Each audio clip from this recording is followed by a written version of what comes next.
Le 7e point, c'est avoir la connaissance de la réglementation locale de votre pays. Oui les gars, un entrepreneur doit avoir la maîtrise du code du travail de son pays, la maîtrise comment fonctionnent les impôts dans son pays, la maîtrise de la fiscalité dans le pays dans lequel il exerce. Les autres, quand ils viennent chez nous, pour s'implanter chez nous, ils ont connaissance de tout ça. Ils s'organisent, ils mettent en jeu les connaissances, les moyens nécessaires. Ils font appel à des grands juristes pour maîtriser la réglementation locale en matière du travail, en matière de la fiscalité, en matière des impôts. Parce qu'une entreprise, quand elle est installée dans un pays, elle doit payer des impôts, elle doit payer ses taxes, elle doit s'inscrire au niveau des cotisations pour la retraite de ses salariés. Et donc, vous avez le droit de connaître tout ça pour ne pas que vous soyez berné par ces institutions-là. Oui, parce qu'il y en a qui viennent, c'est juste parce qu'ils veulent vous soutirer des sous. Mais lorsque vous avez la maîtrise de ces éléments-là, croyez-moi que cela sera à votre avantage. Si vous ne l'avez pas encore fait, vous venez d'arriver sur cette chaîne, n'oubliez pas de vous abonner, de liker, de partager et d'appuyer le pouce bleu. Et ensuite, le 8e point, c'est d'utiliser la technologie à votre avantage. Lorsque nous avons lancé notre entreprise, par exemple, au début, nous n'étions pas sur les réseaux sociaux, nous n'étions pas sur Internet. Vous pouvez taper sur Internet, tu ne retrouvez pas. Mais avec le temps, nous nous sommes dit, mais pour nous, c'était stratégique. Parce qu'on voulait d'abord se faire un nom dans l'ombre. Et ensuite, lorsqu'on venait sur les réseaux sociaux, on avait tous les éléments nécessaires pour prouver que nous aussi, on peut. Vous regardez ce qu'on a déjà fait, donc on peut. Pour nous, c'était stratégique. Mais n'empêche qu'avec le temps, nous nous sommes dit, écoute, il faudrait qu'on puisse aller sur les réseaux sociaux. Et donc, on a utilisé les technologies à notre avantage. Comment est-ce qu'on a utilisé cela? C'est vrai que le moi est toujours haïssable, mais je préfère prendre sur moi pour ne pas parler sur les autres. Lorsqu'on se lance sur les réseaux sociaux, après il faut animer ces plateformes-là, ces pages. Il faut faire des créations d'images, des courtes vidéos pour publier, pour partager, ainsi de suite, pour sensibiliser. Et donc on s'est dit, si on partait voir des infographes et des graphistes professionnels, cela devait nous nécessiter des sous. Il fallait payer des montants assez élevés. Donc ce que l'on a fait, c'est que, personnellement, je me suis inscrit à des cours d'infographie et de montage vidéo. Ce qui m'a permis de maîtriser Photoshop un peu et aussi Premiere Pro, de faire des montages vidéo et aussi des conceptions d'images aux couleurs de notre entreprise pour pouvoir bien entendu les partager sur nos plateformes, notamment LinkedIn, Instagram, Facebook et aujourd'hui YouTube. Nous avons aussi un compte YouTube qui est propre à l'entreprise. Et donc on a utilisé la technologie à notre avantage. C'est pour le compte de l'entreprise. Le 9e point, c'est surtout vous engager dans votre communauté. Oui, ce qu'on appelle la responsabilité sociale de l'entreprise. C'est vrai que si vous êtes encore une petite entreprise, vous ne pouvez pas participer financièrement afin d'aider les communautés riveraines.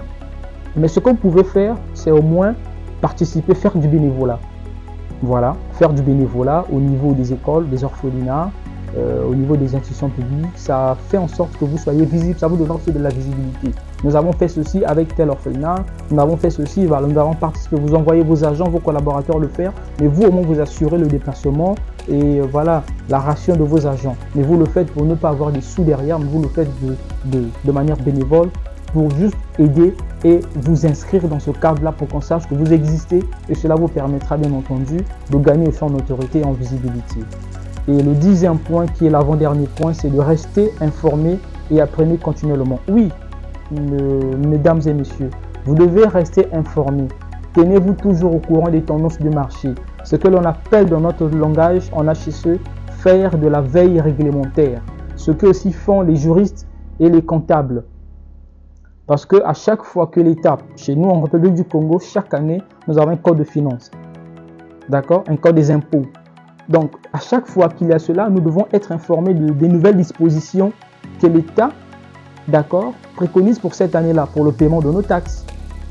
Et on doit connaître. Nous, en HSE, on appelle ça la veille réglementaire. Nous avons aussi des dispositions qui s'améliorent, qui changent tout le temps. Donc, vous devez vous informer continuellement et rester toujours à l'affût de ces informations-là parce que cela peut impacter votre entreprise. Donc, tenez-vous toujours informés. C'est pourquoi j'encourage les entrepreneurs à regarder le journal et à rester informés de ce qui se passe dans le monde. Et ensuite, le 11e point et le dernier point de la vidéo de ce jour, c'est de ne pas négliger la gestion financière. Ne pas négliger la gestion financière relève à faire la distinction entre sa poche personnelle et la poche de l'entreprise. Un entrepreneur doit se faire un salaire. Un chef d'entreprise doit se faire un salaire pour pouvoir prendre soin de lui, se prendre en charge et s'il a une famille, de prendre aussi soin de sa famille. et d'attendre en fin d'année pour faire le bilan annuel de l'année N-1 et de faire des prévisions de l'année N+1 qui arrive. Et ce n'est que de cette façon-là qu'il peut savoir ce qu'il a généré comme chiffre d'affaires et dans ce chiffre d'affaires-là, dégager ce qui lui permettra pour gérer son entreprise, donc le quotidien, et pouvoir faire des prévisions de l'année qui va suivre et dégager ses dividendes. Et s'il a des actionnaires, voilà, payer les actionnaires, se payer soi-même en fin d'année. Mais courant l'année, vu qu'il est salarié dans cette entreprise, le chef d'entreprise doit avoir un salaire. Ne confondez pas que vous avez un marché de 60 millions, vous prenez, vous partez à Dubaï, vous partez en France, vous partez aux États-Unis et l'entreprise, là-bas sur les chantiers, ça ne marche pas. Ou bien encore, vous ne pouvez pas encore vous ravitailler en marchandises pour ceux qui vendent des produits ou bien des biens. Ça ne marche pas comme ça, les gars. J'ai été ravi de partager avec vous ces expériences en 11 points de l'entrepreneuriat en Afrique. Comment réussir en entrepreneuriat en Afrique. Je sais que cela est un véritable parcours du combattant, mais je crois que nous avons les atouts, les compétences qu'il faut parce que nous avons fait les mêmes études que les autres. Même si nous n'avons pas la famille qu'il faut, mais si nous pouvons nous donner la chance de réussir, je suis sûr et certain que nous pouvons accomplir des grandes choses. Et rappelez-vous que le succès en entrepreneuriat ne vient pas du jour au lendemain. Cela demande du temps, de la persévérance, de l'engagement, être passionné ainsi que de la résilience. Attachez-vous à vos rêves, battez-vous pour cela et ne laissez personne vous dire le contraire. Ce n'est que de cette façon-là que vous allez vivre votre rêve. Bonne chance dans tous vos projets entrepreneuriaux en Afrique et que Dieu bénisse notre Afrique. Pour ma part, je vous retrouverai prochainement dans une nouvelle capsule.